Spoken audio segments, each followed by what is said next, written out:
dear friends and professionals, I am Uday Singh, advocate speaking.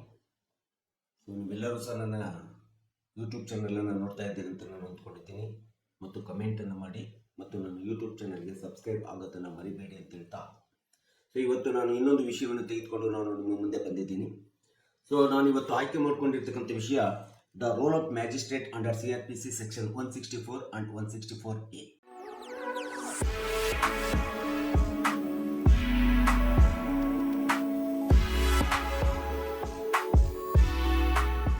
CRPC 1973 ಅಪರಾಧ ಪ್ರಕ್ರಿಯೆಯಲ್ಲಿ section 164 ಮತ್ತು 164A magistrate ರವರ ಪಾತ್ರ ತುಂಬಾ ಮಹತ್ವಪೂರ್ಣವಾಗಿರ್ತದೆ. ಯಾಕೆಂದ್ರೆ CRPC 164 ಪ್ರಕಾರ ಪ್ರತಿಯೊಬ್ಬ ಮ್ಯಾಜಿಸ್ಟ್ರೇಟು ತಮ್ಮದೇ ಆಗಿರ್ತಕ್ಕಂಥ ರೆಕಾರ್ಡ್ ಸ್ಟೇಟ್ಮೆಂಟ್ ಅನ್ನ ರೆಕಾರ್ಡ್ ಮಾಡುವಂತ ಅಧಿಕಾರವನ್ನ ಹೊಂದಿರ್ತಾರೆ ಅಥವಾ ಕರ್ತವ್ಯವನ್ನು ಹೊಂದಿರತಕ್ಕಂಥದ್ದನ್ನು ನಾವು ನೋಡ್ತೀವಿ. ಹಾಗೆ CRPC 164 ಕ್ಲಾಸ್ 1 ಅನ್ನು ನಾವು ನೋಡ್ತಾ ಹೋದಾಗ ಪ್ರತಿಯೊಬ್ಬ ಮ್ಯಾಜಿಸ್ಟ್ರೇಟು ಸಹ ಕ್ರಿಮಿನಲ್ ಅಪರಾಧಕ್ಕೆ ಸಂಬಂಧಪಟ್ಟಂತೆ ಅವರ ಕಾರ್ಯವ್ಯಾಪ್ತಿಯ ಒಳಗಡೆ ಮೊಕದ್ದಮೆ ಬರಲಿ ಅಥವಾ ಕಾರ್ಯವ್ಯಾಪ್ತಿಯ ಬಿಟ್ಟು ಇರ್ತಕ್ಕಂಥದ್ದಾಗಿರ್ತಕ್ಕಂಥ ಮೊಕದ್ದಮೆ ಆಗಿದ್ರು ಸಹ ಈ ಒಂದು ಅಪರಾಧ ಪ್ರಕ್ರಿಯೆ ಒಳಗಡೆ ವಿಕ್ಟಿಮಿಗೆ ಕನ್ಫ್ಯೂಷನ್ ಅಂತಂದ್ರೆ ತಪ್ಪೊಪ್ಪಿಗೆ ಸ್ಟೇಟ್ಮೆಂಟ್ ರೆಕಾರ್ಡ್ ಅನ್ನು ಮಾಡತಕ್ಕಂಥ ಒಂದು ಅಧಿಕಾರವನ್ನ ಪ್ರತಿಯೊಬ್ಬ ಮ್ಯಾಜಿಸ್ಟ್ರೇಟ್ ನ್ಯಾಯಾಧೀಶರಿಗೆ ಕೊಟ್ಟಿರ್ತಕ್ಕಂಥದ್ದನ್ನು ನಾವು ನೋಡ್ತಾ ಇದ್ದೀವಿ.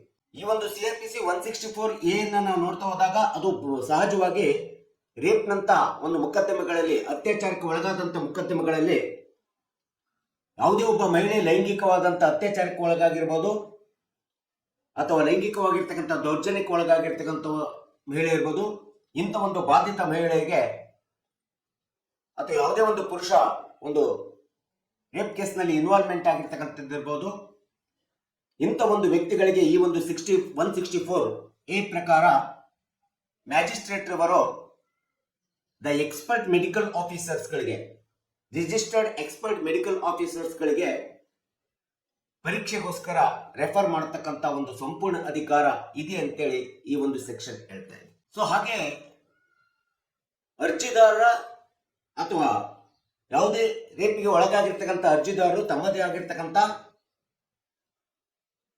ಒಂದು ಮನವಿಯ ಮೂಲಕ, ಅರ್ಜಿಯ ಮೂಲಕ ತಮ್ಮ ಒಬ್ಬ ಪರಿಣಿತಿಯಾದಿರ್ತಕ್ಕಂಥ ವೃತ್ತಿಪರದಲ್ಲಿ ಪರಿಣಿತಿ ಹೊಂದಿರತಕ್ಕಂಥ ವಕೀಲರ ಮೂಲಕ ಈ ಒಂದು 164 ಸ್ಟೇಟ್ಮೆಂಟ್ ಅನ್ನ ಫ್ಯಾಕ್ಟ್ಸ್ ಏನಿದೆ ಅಂತೇಳಿ ಎಂಬತಕ್ಕಂಥದ್ದನ್ನ ರೆಕಾರ್ಡ್ ಮಾಡ್ಲಿಕ್ಕೆ ಕೇಳ್ಕೊಂಡಾಗ ಅದನ್ನ ರೆಕಾರ್ಡ್ ಮಾಡುವಂತ ಸತ್ಯಾಂಶ ಏನಿದೆ ಅಂತೇಳಿ ತಿಳಿದುಕೊಳ್ಳುವಂತ ಅಧಿಕಾರ ಕೌನ್ಸಿಲ್ ಮೂಲಕ ಅಥವಾ ಅಡ್ವೊಕೇಟ್ಸ್ ಮೂಲಕ ಈ ಒಂದು ಫ್ಯಾಕ್ಟ್ಸ್ ಆಫ್ ಸ್ಟೇಟ್ಮೆಂಟ್ಸ್ ಅನ್ನ ರೆಕಾರ್ಡ್ ಮಾಡತಕ್ಕಂಥ ಅಧಿಕಾರವು ಸಹ ಈ ಸೆಕ್ಷನ್ ನಲ್ಲಿ ಮ್ಯಾಜಿಸ್ಟ್ರೇಟ್ ನ್ಯಾಯಾಧೀಶರಿಗೆ ಇರ್ತಕ್ಕಂಥ ನಾವು ನೋಡ್ತಾ ಇದ್ದೀವಿ. ಸೊ ಈ ಒಂದು ವಿಕ್ಟಿಮಿನ ಸ್ಟೇಟ್ಮೆಂಟ್ ರೆಕಾರ್ಡ್ಸ್ ಗಳ ಮೇಲೆ ಸತ್ಯಾಸತ್ಯತೆ ಏನು ಅಂತೇಳಿ, ಮೊಕದ್ದಮೆಯ ಸತ್ಯ ಏನಂತೇಳಿ ತಿಳಿದು ಬರ್ಲಿಕ್ಕೆ ಸಾಧ್ಯ ಆಗ್ತಾ ಇದೆ. ಯಾಕೆಂದ್ರೆ ಕೆಲವೊಂದು ಸಂದರ್ಭದಲ್ಲಿ ರೇಪಿಗೆ ಒಳಗಾದಂತ ಮಹಿಳೆ ಅಥವಾ ಬಾಧಿತ ಮಹಿಳೆ ಅಥವಾ ದೌರ್ಜನ್ಯಕ್ಕೆ ಒಳಗಾದಂತ ಮಹಿಳೆ ಕೆಲವೊಂದು ಹಲವಾರು ಕಾರಣಗಳಿಂದ ಒಬ್ಬ ಆರೋಪಿ ಅಥವಾ ಅಪರಾಧಿಯ ಮೇಲೆ ತಮ್ಮದೇ ಆಗಿರ್ತಕ್ಕಂಥ ದೂರನ್ನು ಕೊಟ್ಟಿರ್ತಾಳೆ. ದೂರನ್ನು ಕೊಡುವಂತ ಸಂದರ್ಭದಲ್ಲಿ ಹಲವಾರು ಕಾರಣಗಳಿರ್ತವೆ. ಸುಳ್ಳು ಆರೋಪ ಹೊರಿಸಿರ್ತಕ್ಕಂಥದ್ದಿರ್ಬೋದು, ಆಸೆ ಆಮಿಷಗಳಿಗೆ ಒಳಗಾಗಿರ್ತಕ್ಕಂಥದ್ದಿರ್ಬೋದು, ಮೋಸಕ್ಕೆ ಒಳಗಾಗಿರ್ತಕ್ಕಂಥದ್ದಿರ್ಬೋದು, ಅಥವಾ ರಾಜಕೀಯ ಪ್ರಭಾವಕ್ಕೆ ಒಳಗಾಗಿ ದೂರನ್ನು ಕೊಡಬಹುದು ಇನ್ನೊಬ್ಬ ವ್ಯಕ್ತಿಯ ಮೇಲೆ. ಅಷ್ಟೇ ಅಲ್ಲದೆ ಹಲವಾರು ವ್ಯಕ್ತಿಗಳು, ಇತರೆ ವ್ಯಕ್ತಿಗಳು ಮಾಡುವಂತ ಪಿತೂರಿಯಿಂದ ಇಂಥ ಒಂದು ರೇಪಿನ ದೂರನ್ನು ಕೊಡ್ತಕ್ಕಂಥದ್ದನ್ನು ನಾವು ನೋಡ್ತೀವಿ. ಅಷ್ಟೇ ಅಲ್ಲದೆ ಬ್ಲಾಕ್ ಮೇಲ್ ಮಾಡ್ತಕ್ಕಂಥ ದೃಷ್ಟಿಯಿಂದ ಸಹ ದೂರನ್ನು ಕೊಡ್ತಕ್ಕಂಥದ್ದು ನಾವು ನೋಡ್ತೀವಿ, ಆರೋಪ ಹೊರಿಸಿರ್ತಕ್ಕಂಥದ್ದನ್ನು ನೋಡ್ತೀವಿ.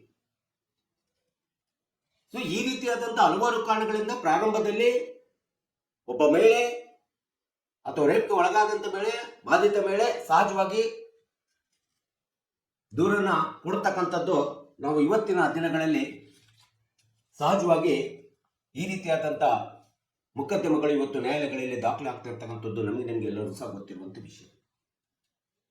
ಸೊ ಇಂಥ ಸಂದರ್ಭದಲ್ಲಿ ಪೊಲೀಸ್ ಇಲಾಖೆಗೆ ಸತ್ಯಾಂಶ ಏನು, ಪ್ರಕರಣದ ಸತ್ಯಾಂಶ ಏನು, ಮೊಕದ್ದಮೆಯ ಸತ್ಯಾಂಶ ಏನು ಅಂತೇಳಿ ವಿಕ್ಟಿಮ್ಗಾಗ್ಲಿ ಅಥವಾ ಆರೋಪಿಗಾಗ್ಲಿ ಅದನ್ನ ತಿಳ್ಕೋಬೇಕಂತಂದ್ರೆ ಇಂಥ ಒಂದು ಬಾಧಿತ ಮಹಿಳೆಗೆ 164 ಪ್ರಕಾರ, ಸೆಕ್ಷನ್ 164 ಪ್ರಕಾರ ಪೊಲೀಸ್ ಕಸ್ಟಡಿ ಮೂಲಕ, ಪೊಲೀಸ್ ಸೆಕ್ಯೂರಿಟಿ ಮೂಲಕ ಮ್ಯಾಜಿಸ್ಟ್ರೇಟ್ ರವರು ವಿಕ್ಟಿಮ್ನ ಸ್ಟೇಟ್ಮೆಂಟ್ ಅನ್ನ ರೆಕಾರ್ಡ್ ಮಾಡತಕ್ಕಂತ ಅಧಿಕಾರ ಹೊಂದಿದ್ದಾರೆ ಮತ್ತು ಇದು ತುಂಬಾ ಪ್ರಮುಖವಾದಂತ ಅಂಶ ಆಗ್ತದೆ ಇಂಥ ಒಂದು ಮೊಕದ್ದಮೆಗಳಲ್ಲಿ. ಸೊ ಎಷ್ಟೋ ಮಹಿಳೆಯರು ಈ ಒಂದು ರೇಪ್ನಂತ ಕೇಸ್ಗಳಲ್ಲಿ ಮೊದಲು ದೂರನ್ನು ಕೊಟ್ಬಿಡ್ತಾರೆ, ಆರೋಪವನ್ನು ಹೊರಿಸ್ಬಿಡ್ತಾರೆ.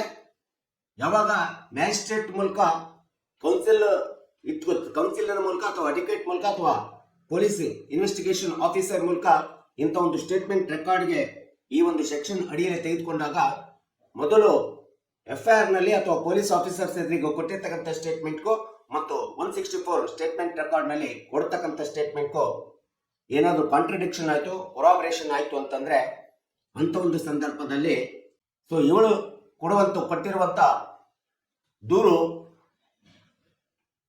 ಆತ್ಮಸಾಕ್ಷಿಯಿಂದ ಕೂಡಿಲ್ಲ, ಸತ್ಯಾಂಶದಿಂದ ಕೂಡಿಲ್ಲ ಎಂಬತಕ್ಕಂಥ ಆರೋಪ ಬರ್ತದೆ. ಆ ರೀತಿ ಮೊಕದ್ದಮೆಯನ್ನ ಪರಿಗಣಿಸಬೇಕಾಗುತ್ತೆ.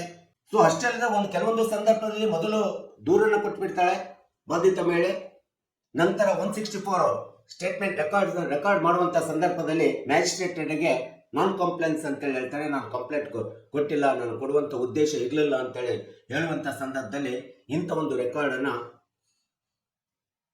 ಅನ್ವರ್ತಿ ಕನ್ಫ್ಯೂಷನ್ ಅಂತೇಳಿ ತೆಗೆದುಕೊಳ್ತೀವಿ, ಮೌಲ್ಯರಹಿತ ತಪ್ಪೊಪ್ಪಿಗೆ ಅಂತೇಳಿ ತೆಗೆದುಕೊಳ್ತೀವಿ.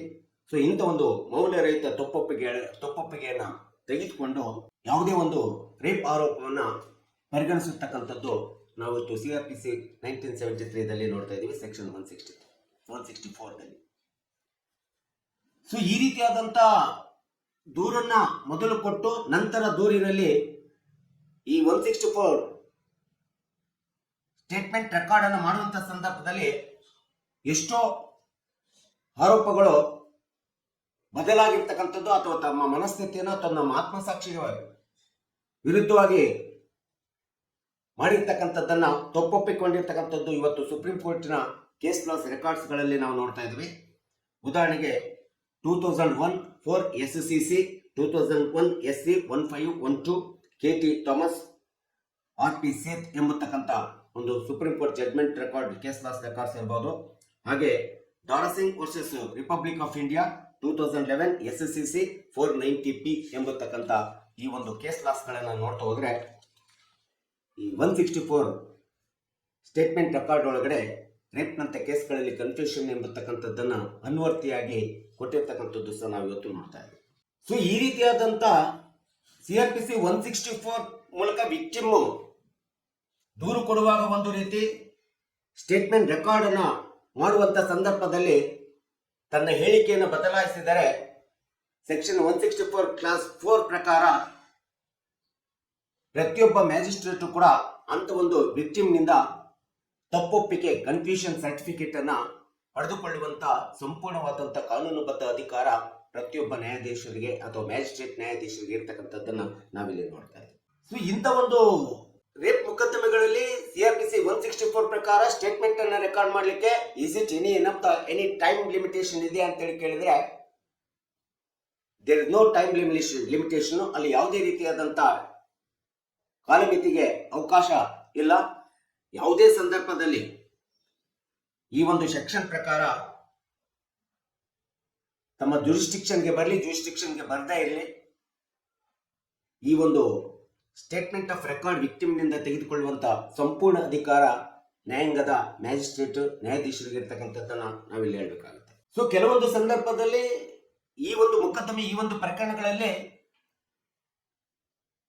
ರೇಪಿಗೆ FIR ಅನ್ನ ಮಾಡುವಂತ ಸಂದರ್ಭದಲ್ಲಿ, ರೇಪ್ ಕೇಸ್ ನಲ್ಲಿ FIR ಅನ್ನ ಮಾಡುವಂತ ಸಂದರ್ಭದಲ್ಲಿ ಅಲ್ಲಿ ಕೊಡುವಂತ ಹೇಳಿಕೆಗೂ ಮತ್ತು 164 ಸ್ಟೇಟ್ಮೆಂಟ್ ರೆಕಾರ್ಡ್ ಹೇಳಿಕೆಗೂ ಕಾಂಟ್ರಡಿಕ್ಟರಿ ನಿರ್ಮಾಣ ಆಯಿತು, ಕಾಂಟ್ರರಿ ನಿರ್ಮಾಣ ಆಯಿತು ಅಂತ ಸಂದರ್ಭ ಬಂದಾಗ ಈ 164 CRPC 1973 ಸೆಕ್ಷನ್ನು ವಿಕ್ಟಿಮ್ಗೂ ಒಂದು ರೀತಿ ಡಿಫೆನ್ಸ್ ಆಗುತ್ತೆ ಮತ್ತು ರೇಪ್ನಲ್ಲಿ ಇನ್ವಾಲ್ವ್ಮೆಂಟ್ ಆಗಿರ್ತಕ್ಕಂಥ ಒಬ್ಬ ಆರೋಪಿಗೂ ಸಹ ಒಂದು ಡಿಫೆನ್ಸ್ ಆಗಿರ್ತಕ್ಕಂಥದ್ದನ್ನ ನಾವು ಈ ಸೆಕ್ಷನ್ನಿನ ಪಾತ್ರ ನಿರ್ವಹಣೆಯನ್ನು ನೋಡುತ್ತೇವೆ ಅಪರಾಧ ಪ್ರಕ್ರಿಯೆ ಒಳಗಡೆ. ಇಂಥ ಒಂದು ಪ್ರಕರಣಗಳಲ್ಲಿ, ಸಿವಿಯರ್ ಪ್ರಕರಣಗಳಲ್ಲಿ ಇನ್ವೆಸ್ಟಿಗೇಷನ್ ಆಫೀಸರ್ ಪಾತ್ರನೂ ಸಹ ತುಂಬಾ ಅವಶ್ಯಕವಾಗಿರ್ತದೆ. ಇನ್ವೆಸ್ಟಿಗೇಷನ್ ಆಫೀಸರು ಯಾವಾಗ ಅಪ್ಲಿಕೇಶನ್ ಅನ್ನು ಹಾಕೊಳ್ತಾರೆ 164 ಸ್ಟೇಟ್ಮೆಂಟ್ ಅನ್ನ ರೆಕಾರ್ಡ್ ಮಾಡಿ ಅಂತೇಳಿ ನ್ಯಾಯಾಲಯದ ಮ್ಯಾಜಿಸ್ಟ್ರೇಟ್ ಮುಂದೆ ಹಾಕಿಕೊಳ್ಳುವಂತ ಸಂದರ್ಭದಲ್ಲಿ ಅದಕ್ಕೆ ಇಂಥ ಒಂದು ಅರ್ಜಿಯನ್ನ ಇನ್ವೆಸ್ಟಿಗೇಷನ್ ಆಫೀಸರ್ ಹಾಕೊಳ್ಬೇಕಾದ್ರೆ ಅದಕ್ಕೆ ಯಾವುದೇ ವಿಧವಾದಂತ ಒಮ್ಮೆ ಹಾಕೊಳ್ಬೇಕಂತೇಳಿಲ್ಲ. ಇಂಥ ಒಂದು ರೆಕಾರ್ಡ್ಸ್ ಆಫ್ ಸ್ಟೇಟ್ಮೆಂಟ್ಸ್ ಗಳನ್ನ ಒಂದ್ ಸರಿ ಆದ್ರೂ ಮಾಡಿಸ್ಬೋದು, 2 ಸರಿ ಆದ್ರೂ ಮಾಡಿಸ್ಬೋದು, ಅಥವಾ 3 ಸರಿ ಸಹ ಥರ್ಡ್ ಟೈಮ್ ಸಹ ರೆಕಾರ್ಡ್ಸ್ ಆಫ್ ಸ್ಟೇಟ್ಮೆಂಟ್ ಅನ್ನು ಹಾಕೊಳ್ಬಹುದು.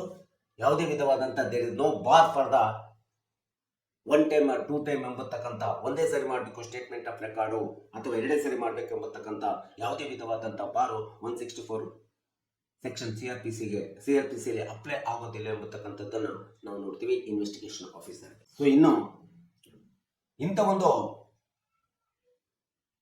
164 ಸಿಆರ್ಪಿಸಿ ಸೆಕ್ಷನ್ನಿನ ಅಥವಾ ಇಂಥ ಒಂದು ರೇಪ್ ಅತ್ಯಾಚಾರ ಅಥವಾ ಅತ್ಯಾಚಾರದಂತ ದೌರ್ಜನ್ಯಕ್ಕೆ ಒಳಗಾದಂತ ಆರೋಪ ಅಥವಾ ಆರೋಪಿ ಅಥವಾ ಪ್ರಕರಣಗಳನ್ನು ನಾವು ನೋಡ್ತಾ ಹೋದಾಗ ಇದನ್ನ ಶಿಕ್ಷೆಯನ್ನ ನಾವು ಏನಿದೆ ಅಂತೇಳಿ ನೋಡ್ತಾ ಹೋದ್ರೆ, ಯಾವುದೋ ಒಬ್ಬ ಪಬ್ಲಿಕ್ ಸರ್ವೆಂಟ್ ಒಂದು ವೇಳೆ ಇಂಥ ಒಂದು ರೇಪ್ ನಂತ ಪ್ರಕರಣಗಳಲ್ಲಿ ಅಬೇಟರ್ ಆಗಿದ್ದ ಅಂತಂದ್ರೆ ಅವನಿಗೆ 3 ವರ್ಷದೊಳಗೆ ರಿಗೋರಿಯಸ್ ಇಂಪ್ರಿಸನ್ಮೆಂಟ್ ಇರ್ತದೆ ಮತ್ತು ಫೈನ್ ಇರ್ತದೆ ಅಥವಾ ದಂಡ ಇರ್ತದೆ, ಅಥವಾ 3 ವರ್ಷ ಜೈಲು ಶಿಕ್ಷೆ ಮತ್ತು ದಂಡ ಎರಡನ್ನೂ ಸಹ ವಿಧಿಸತಕ್ಕಂಥದ್ದನ್ನ ನಾವು ನೋಡ್ತಾ ಇದ್ದೀವಿ. ಒಂದು ವೇಳೆ ರೇಪ್ ನಂತ ಪ್ರಕರಣಗಳಲ್ಲಿ ನ್ಯಾಯಾಲಯದ ಮುಂದೆ ಪ್ರಕರಣ ಸಾಬೀತಾಯಿತು, ಕಾನೂನಿನ ಪ್ರಕಾರ ಅತ್ಯಾಚಾರ ಮಾಡಿರ್ತಕ್ಕಂಥದ್ದು ಕಾನೂನು ಪ್ರಕಾರ ಸಾಬೀತಾಗಿದೆ ಅಂತೇಳಿ ಕಂಡು ಬಂದಂತ ಸಂದರ್ಭದಲ್ಲಿ ಅಂತ ಒಬ್ಬ ಅಪರಾಧಿಗೆ ಸುಮಾರು 10 ವರ್ಷ 20 ವರ್ಷದೊಳಗೆ ವರೆಗೆ ಜೈಲು ಶಿಕ್ಷೆ ಕೊಡಬಹುದು, 10 ರಿಂದ 20 ಲಕ್ಷ ದಂಡನ್ನು ಸಹ ವಿಧಿಸಬಹುದು, ಅಥವಾ ಲೈಫ್ ಇಂಪ್ರಿಸನ್ಮೆಂಟ್ ಕೊಡಬಹುದು. ಲಾಸ್ಟ್ ರಿಸಾರ್ಟ್ ಅಂದ್ರೆ ಡೆತ್ ಸೆಂಟೆನ್ಸ್ ಅನ್ನ ರೇರ್ ಅಂಡ್ ರೇರೆಸ್ಟ್ ಕೇಸಸ್ ಗಳಲ್ಲೂ ಸಹ ಕೊಡತಕ್ಕಂಥದ್ದನ್ನ ನಾವು ನೋಡ್ತಾ ಇದ್ದೀವಿ. ಸೊ ಈ ಒಂದು ಹಿನ್ನೆಲೆಯಲ್ಲಿ ಈ ವಿಡಿಯೋನ ನಾನು ಯಾಕೆ ಮಾಡಿದ್ದೇನೆ ಅಂತಂದ್ರೆ 164 ಸ್ಟೇಟ್ಮೆಂಟ್ ಆಫ್ ರೆಕಾರ್ಡ್ ಅಂತೇನಿದೆ ಸಿಆರ್ಪಿಸಿ 1973 ಪ್ರಕಾರ ಇದು ಮ್ಯಾಜಿಸ್ಟ್ರೇಟ್ಗೆ ಇರ್ತಕ್ಕಂಥ ಒಂದು ಅತಿ ಪವರ್ಫುಲ್ ವೆಪನ್ ಅಂತೇಳಿ ನಾವು ಹೇಳ್ಬೋದು. ಮತ್ತು ಮ್ಯಾಜಿಸ್ಟ್ರೇಟ್ ಆದಂಥವರು ಈ ಒಂದು ಸಿಆರ್ಪಿಸಿ 164 ಎನಲ್ಲಿ ಏನು ಸ್ಟೇಟ್ಮೆಂಟ್ ಅನ್ನು ರೆಕಾರ್ಡ್ ಮಾಡ್ತಾರೆ, ಆ ರೆಕಾರ್ಡ್ ಮಾಡ್ತಕ್ಕಂಥ ಸ್ಟೇಟ್ಮೆಂಟ್ ಇಡೀ ಒಂದು ಪ್ರಕರಣದ ಸತ್ಯಾಂಶವನ್ನ ಹೊರಗೆ ತರುವಂತ ಒಂದು ಪ್ರಮುಖವಾದಂಥ ಪಾತ್ರ ನಿರ್ವಹಣೆ ಮಾಡ್ತದೆ ಎಂಬತಕ್ಕಂಥದ್ದನ್ನ ನಾವೆಲ್ಲರೂ ಸಹ ಮತ್ತು ಸಾರ್ವಜನಿಕರು, ಕಕ್ಷಿದಾರರು ಮತ್ತು ಎಲ್ಲರೂ ಸಹ ಇದ್ರ ಬಗ್ಗೆ ಗಮನ ಗೊತ್ತಿರಬೇಕು. ಇಂಥ ಒಂದು ರೇಪ್ ನಂತ ಪ್ರಕರಣಗಳು ಇವತ್ತು ಹೆಚ್ಚಾಗ್ತಾ ಇದ್ದಾವೆ. ಇವುಗಳ ಬಗ್ಗೆ ಬಹಳ ಸೂಕ್ಷ್ಮತೆಯಿಂದ ಇರಬೇಕು. ಈ ಒಂದು ಸೂಕ್ಷ್ಮತೆಯನ್ನು ತಿಳ್ಕೋಬೇಕು. ಇಂಥ ಒಂದು ಕಾನೂನು ಕಾಯ್ದೆಗಳ ಒಂದು ಅನುಕೂಲತೆಗಳನ್ನು ನಾವು ನ್ಯಾಯಾಲಯದ ಮೂಲಕ ಪಡ್ಕೋಬೇಕೆಂಬತಕ್ಕಂಥ ಹಿನ್ನೆಲೆಯನ್ನು ಇಟ್ಕೊಂಡು ಈ ವಿಡಿಯೋನ ಮಾಡಿದ್ದೀನಿ. ಸೊ ನಿಮಗೆ ಈ ವಿಡಿಯೋ ಇಷ್ಟ ಆಗಿದ್ದರೆ ದಯವಿಟ್ಟು ನನ್ನ ವಿಡಿಯೋಗೆ ಕಮೆಂಟ್ ಮಾಡಿ ಮತ್ತು ನನ್ನ ವಿಡಿಯೋಗೆ ಸಬ್ಸ್ಕ್ರೈಬ್ ಆಗೋದನ್ನು ಮರಿಬೇಡಿ ಅಂತ ಹೇಳ್ತಾ ಇವತ್ತಿನ ವಿಷಯಕ್ಕೆ ವಿರಾಮವನ್ನು ಹೇಳ್ತೀನಿ. ಇನ್ನೊಂದು ವಿಷಯವನ್ನು ತೆಗೆದುಕೊಂಡು ನಾನು ನಿಮ್ಮ ಮುಂದೆ ಬರ್ತೀನಿ. ಜೈ ಹಿಂದ್, ಜೈ ಕರ್ನಾಟಕ.